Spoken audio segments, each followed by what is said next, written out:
안녕하세요, 사랑하는 키즈 여러분. 오늘도 여러분들과 함께 말씀을 나눌 이국희 전도사님이라고 합니다. 오늘도 이 말씀을 통하여서 여러분들이 은혜 받는 시간들이 되었으면 좋겠습니다. 여러분들과 함께 나눌 말씀은 베드로전서 5장 말씀을 함께 나누도록 하겠습니다. 먼저 이 영상을 시청하기 전에 말씀을 읽고 각 절을 나누고 제목을 붙이면은 여러분들이 말씀을 이해하는데 아주 많은 도움이 될 것입니다. 혹시나 더 깊은 내용의 말씀을 원한다고 한다면 황성훈 목사님의 일용할 양식을 참고해 주시면 감사하겠습니다. 그렇다면 여러분들과 함께 베드로전서 5장 말씀을 함께 짧게 나누도록 하겠습니다. 먼저는 여러분들과 함께 5절과 6절 말씀을 함께 읽어보도록 하겠습니다. 시작! 청년들이여, 이와 같이 장로들에게 순복하십시오. 여러분 모두 서로를 향해 겸손으로 옷 입으십시오. 하나님께서는 교만한 사람들을 대적하시고 겸손한 사람들에게는 은혜를 주신다라고 했습니다. 그러므로 하나님의 능력의 손 아래에서 겸손하십시오. 때가 되면 하나님께서 여러분을 높이실 것입니다. 아멘. 자, 여기에서 보면 5절 말씀에 청년들이여 라고 이렇게 시작이 되는 것을 우리가 볼 수가 있습니다. 청년들, 여러분들 청년들 하면 어떤 생각이 떠오르나요? 아마 대학생 언니 오빠들 그럴 수도 있어요. 근데 오늘 이 말씀에서는 단순히 그 청년들을 이야기하는 것뿐만이 아니라 장로들을 제외한 모든 성도들을 청년이라고 이렇게 지칭을 하였습니다. 그럼 장로들은 누구일까요? 여러분들 교회에 있는 장로님들이 아마 떠올릴 텐데 아닙니다. 이때 당시에 장로라고 하는 그 직분은 나이가 든 사람, 경건한 모습과 동시에 나이가 들었으며 그 교회, 가정교회의 지도자들을 의미한다고 합니다. 그렇다면 오늘 이 청년들은 장로들을 제외한 모든 성도들을 향하여서 이야기하고 있는 것을 우리가 볼 수가 있습니다. 자, 그럼 우리가 한번 말씀을 조금 더 살펴보도록 하겠습니다. 5절 말씀에 청년들이여, 이와 같이 장로들에게 순복하십시오. 여러분 모두 서로를 향해 겸손으로 옷 입으십시오. 자, 먼저는 장로들에게 순복하라. 순복하라는 말은 순종하라는 말입니다. 여러분들의 집안에서는 부모님의 말씀에, 교회에서는 전도사님 혹은 목사님, 선생님들의 말씀에 그 말을 듣고 그대로 따라 실천할 것들, 순종할 것에 대해서 먼저 첫 번째로 이야기하고 있습니다. 그 다음 두 번째는 여러분 모두 서로를 향하여서 겸손으로 옷 입으십시오 라고 이렇게 이야기하고 있습니다. 여러분들의 친구가 아마 있을 것입니다. 누가 높고 낮음은 없습니다. 모두가 다 공평한 친구들이고 서로 사랑해야 하는 그런 친구들입니다.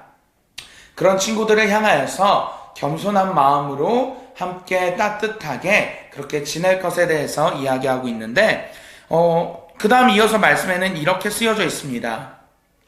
하나님께서 교만한 사람들을 대적하시고 겸손한 사람들에게 은혜를 주신다라고 했습니다. 아멘. 하나님께서는 교만한 사람들을 대적하십니다.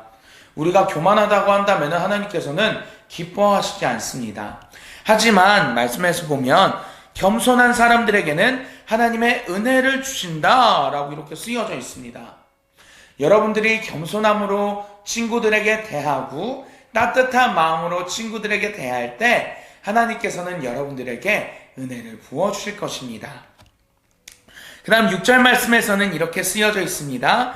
그러므로 하나님의 능력의 손 아래서 겸손하십시오. 때가 되면 하나님께서 여러분을 높이실 것입니다. 아멘. 하나님의 그 능력의 손, 하나님 안에서 여러분들이 겸손할 것을 오늘 성경에서는 이야기하고 있습니다. 특별히 때가 되면 하나님께서 여러분들을 높이실 것입니다 라고 이렇게 성경에서는 약속하고 있습니다. 우리 인간들은 높아지려고 하는 마음들이 있습니다.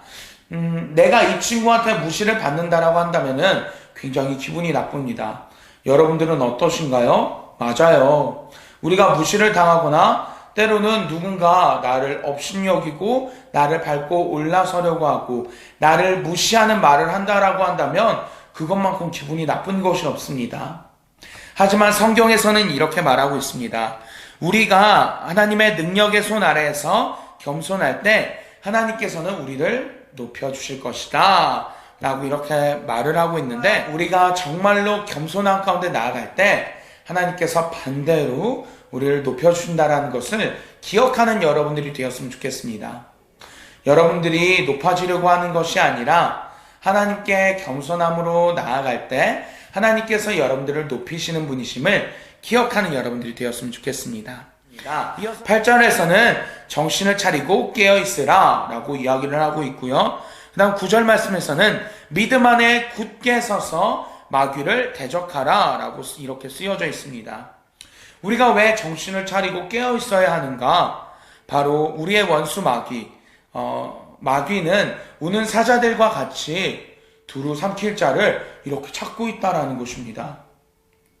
여러분들이 믿음 안에서 살지 않으면, 하나님의 말씀 안에서 살아가지 않으면 마귀는 오늘도 여러분들을 어떻게 해서든지 마음을 어렵게 하려고, 또 믿음에서 떠나게 하려고 호실탐탐 우리를 노리고 있습니다. 그렇기 때문에 우리는 우리의 마음을 지키는 것이 너무나도 중요합니다. 9절 말씀에서도 그와 같은 내용으로 믿음 안에 굳게 서서 마귀를 대적하라 라고 이렇게 쓰여져 있습니다. 믿음 안에, 특별히 말씀 안에, 그리고 예배 가운데에서 우리가 그 믿음을 지키며 나아갈 때 마귀를 대적할 수 있는 힘이 나온다는 것입니다. 사랑하는 여러분, 우리가 믿음 안에서, 우리가 하나님 안에서 우리의 믿음을 굳건히 하며 나아갈 수 있는 키즈 친구들이 되기를 기도합니다. 오늘 이 말씀을 읽으면서 여러분들은 어떠한 마음이 드셨나요? 하나님께서 우리에게 주신 이 마음을 끝까지 소멸하지 않고 마음을 붙들며 믿음 안에 굳게 서서 나아갈 수 있는 우리 키즈 친구들이 되었으면 좋겠습니다. 이것으로 베드로전서 5장 말씀을 여러분들과 함께 나누어 보았습니다. 이 말씀에 은혜가 되었다면 좋아요와 구독하기, 그리고 공유하기를 해주시면 감사하겠습니다. 이것으로 베드로전서 5장 말씀을 여러분들과 함께 나누어 보았습니다. 이제 우리 함께 인사하며 마무리해 보도록 할 텐데요. 우리 다 함께 샬롬 외치면서 함께 인사해 볼까요? 우리 친구들 다음 이 시간까지 샬롬!